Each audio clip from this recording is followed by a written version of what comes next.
பாதிக்கும். நீங்க ஏன் கோபப்படுறீங்க? யார் மேல கோபப்படுறீங்க? என்ன காரணம்? கோபப்படுறதுக்கு என்ன காரணம் என்று நீங்க சிந்திச்சு பார்க்கணும். கோபப்பட்டு நம்ம உடம்பையும் மனசையும் கெடுத்துக்கிறோமான்னு தெரியும். நீங்க மன்றத்துக்கு வாங்க, உங்களுக்கு இன்னும் விளக்கமா நிறைய தெரிஞ்சுக்கலாம். இன்னொரு விஷயம் தெரியுங்களா, நானும் எனக்குமே அதிகமாக கோபப்படுவோம். நம்ம மன்றத்துக்கு நான் முறையாக பயிற்சி எடுத்துருக்கேன். இப்போ நான் நன்றாக உடம்பு ஆரோக்கியம், உடல்நிலை, மன நிம்மதி, உடல் ஆரோக்கியம் நான் நன்றாக இருக்கேன். கோபத்தை கூட விட்டுற முடியுங்களா? இது நல்லா புதுசா இருக்குங்க. இப்பதாங்க எனக்கு கொஞ்சம் நம்பிக்கையாவே இருக்குது. அதெல்லாம் செஞ்சாங்க. ஆனா என்ன இந்த குடும்ப பிரச்சனைனால இந்த கவலை மட்டும் என்னை விட்டு போகவே மாட்டேங்குதுங்க. கவலைப்படாதீங்கம்மா, கவலைப்படாதீங்க. கவலைப்பட்டா உடம்பு மனசு கெட்டு போயிடும். நோய் வந்துடும். நோய் வந்தா ரொம்ப கவலை அதிகமாயிடும். நம்ம நினைச்சது நடக்கிறனாலோ கிடைக்கிறனாலோ ரொம்ப கவலைப்படாதீங்க. கவலைப்பட்டா ரொம்ப நோய் வந்துடும். அதனால இந்த கவலை நம்ம தீர்த்துக்க முடியும். நம்ம மனநல கலை வாங்க.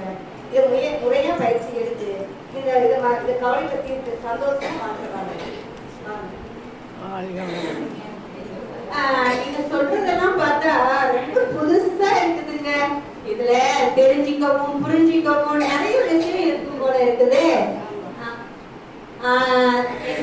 ரொம்ப என்னங்க உங்களுக்கு புண்ணியமா போட்டுங்க. என்னமோ சொன்னீங்களே இந்த அகத்தாய்வு வகுப்பு, அதுக்கு நான் வரேங்க. இன்னும் நான் நிறைய தெரிஞ்சுக்கணும்னு எனக்கு ஆசையா இருக்குதுங்க. இந்த பொண்ணா பிறந்ததுக்கு இந்த எதையாச்சும் தெரிஞ்சுக்கிட்டாதான் நல்லது. நல்லா சொன்னீங்க. பொண்ணா பிறந்ததை பத்தி நீங்க பெருமையா நினைக்காம அப்பா நினைக்காதீங்க. மங்கையராக பிறப்பதற்கு மாதவம் செய்திடல் வேண்டும் அம்மான்னு யார் சொல்லியிருக்காங்க? நம்ம மகாகவி பாரதியார் சொல்லியிருக்காரு. தெரியும், எல்லாருக்குமே தெரிஞ்ச விஷயம். அப்படி இருக்கிறப்ப நம்ம பொண்ணா பிறந்திருக்கோம் அப்பா நினைக்க கூடாது. நம்மளை விட உயர்ந்த சக்தி உலகத்துல வேறு ஒண்ணுமே இல்லை. நாம தான் சக்தி, சரியா? அப்படி இருக்கிறப்போ நீங்க உங்களை பொண்ணா பிறந்ததுக்கு அப்போ நினைக்க.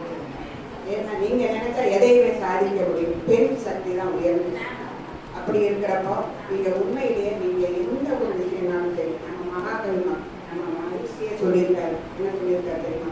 நம்ம ஆண் சிறந்தவரா பெண் சிறந்தவரா கேட்டதுக்கு பெண் உயர்ந்தவர் சிறந்தவர், அதாவது ஆணை விட பெண் சிறந்தவர் அப்படின்னு சொல்லியிருக்காரு. அப்படிப்பட்ட நம்ம மகிழ்ச்சி நமக்கு வேணுங்கிற பயிற்சியெல்லாம் கொடுத்துருக்காங்க.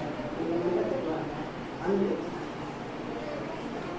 நீங்க சொல்றது கேட்கவே ரொம்ப நல்லா இருக்குதுங்கம்மா.